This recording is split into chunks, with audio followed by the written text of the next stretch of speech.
Nassim Aghdam shooting 3 people and then herself at YouTube is a story packed with narrative-busting surprises, particularly in that the shooter was female.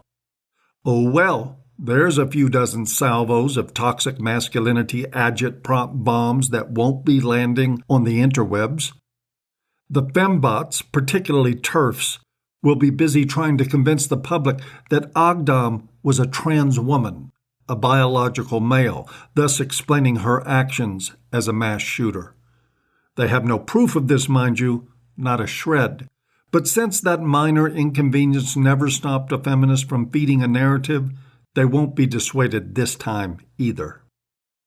Almost as bad as Radfem's trying to pin a penis on this woman will be the few red pillars gloating over the fact that this time the culprit was female.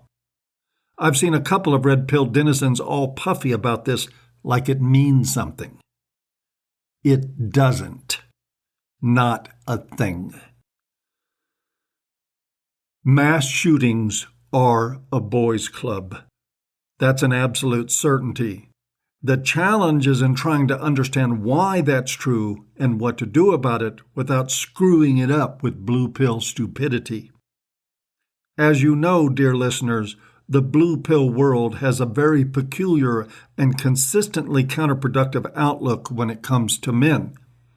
They always manage to get men wrong, as though it's on purpose. For instance, they lend more credence to bitter, bovine gender studies undergrads with green hair crowing bullshit theories about toxic masculinity than they do luminaries from across the world who are advocates for men and boys. The problem, at its most fundamental level, is that society won't solve problems caused by men because it won't look at problems experienced by men. We insist on a worldview that sees men having problems as men being problems. I don't see this changing anytime soon. It's how the modern human race shoots itself in the foot every time it gets a chance. I couldn't imagine examining the story of this shooting without saying that, even if it is somewhat beside the point. I don't care that the nutcase shooter in this story was a woman. Knowing that won't help anyone understand mass shootings. But there is one thing about her and her role in this story that's interesting, something worth more of our attention. To take the closer look at that, let's first set the framework with a bit of feminist theory on mass shootings, at least the ones they aren't trying to pin on MRAs and MGTOW. From the toxic masculinity camp, we have feminist Michael Kimmel, who spent the span of his career making demons of anything male, white, and under 25. In one of Kimmel's many misandric offerings of feminist literature, he coined the term aggrieved entitlement. He means that term to explain the internal experience of men who are being denied privilege. In Kimmel's world, of course, men, especially the pasty white variety, are conditioned to hearing yes all the time to whatever they want. They are accustomed to having their way. And of course, when these white devils are denied getting their way, especially by the advances made by women and non-whites, they get indignant and possibly dangerous. Ruling out mental illness and any other rational explanation for why some men snap and start mowing people down with firearms, they go for the narrative that it is white male privilege pulling the trigger. A great example of this was all the feminist media coverage of the 2014 shooting and stabbing spree by Elliot Rodger in Isla Vista, California. Rodger was a perfect poster boy for the feminist cause. A young white man from an affluent background went on a killing spree because he was told no by women. That's all it took for the privileged little man demon to justify mass murder. Feminists were on that story like ugly on a now convention. And obviously hoping to enhance their ramshackle reasoning, feminists also worked to tie Rodger to MRA and MGTOW groups, linked. Of course, Roger didn't belong to any MRA or MGTOW groups, and if he had, he would have been less likely to go haywire and start killing people over the rejection of women. In fact, had he been one of us, he'd have been a lot more likely to not give a damn whether women accepted him, thus saving 7 lives, including his own. But that's another talk for another day. What feminists and most of the rest of society is missing is the startling and critically important connections between Elliot Rodger and most mass shootings. In the popular and profitable rush to virtue signal about toxic manhood, these key factors are being ignored. Let's pick 3 of the most notorious mass killers from recent history, starting with Elliot Rodger, who was autistic, who had a history of being bullied, and who suffered father absence. Then there was Adam Lanza from the Sandy Hook tragedy, who was autistic, who had a history of being bullied, and who suffered father absence. And more recently, there was Nicholas Cruz, the Parkland, Florida shooter, who is autistic, who had a history of being bullied, and who suffered father absence. Now, call me crazy, but I'm thinking this could be significant. But that is not a conversation that feminists want to have, nor do they want any conversation that does not point to masculinity as the core of the problem.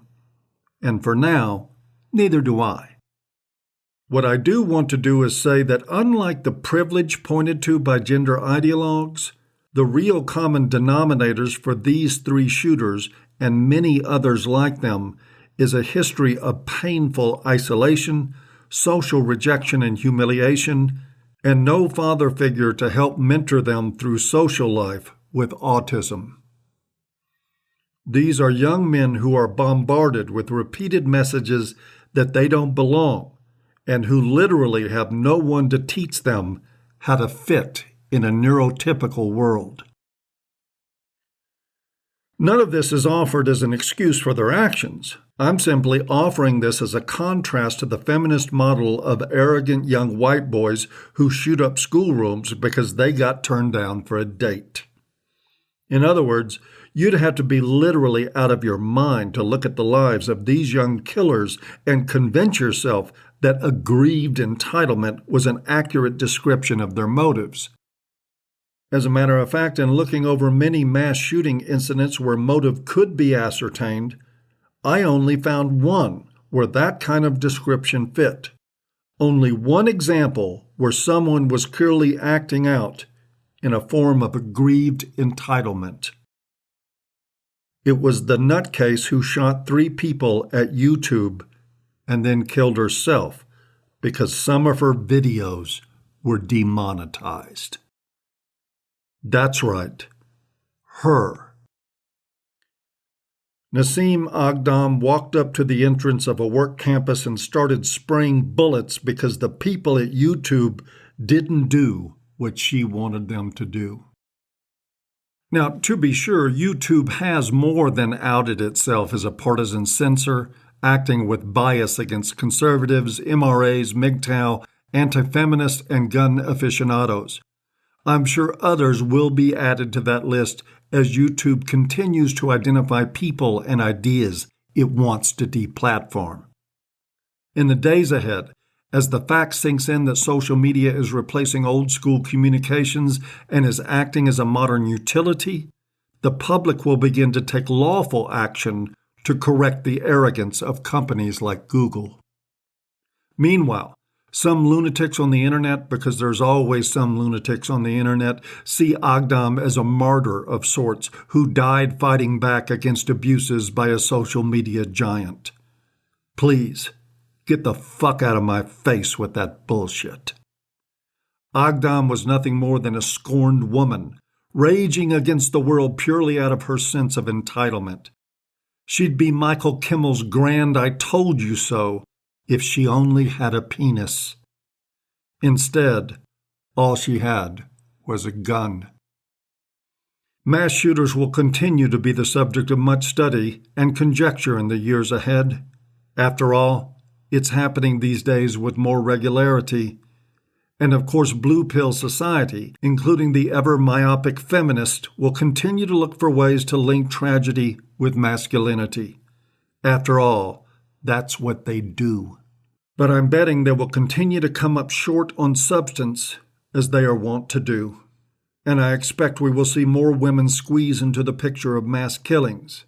And indeed, we already appear to be learning that to get an insane, deadly reaction from a sense of being owed something, to spark a murderous rage because you didn't get your way, it takes a woman. And that, dear listeners, is worth noting. And that is it from my talk today. As always, folks, I hope you've enjoyed, even if you haven't, and we'll see you next time.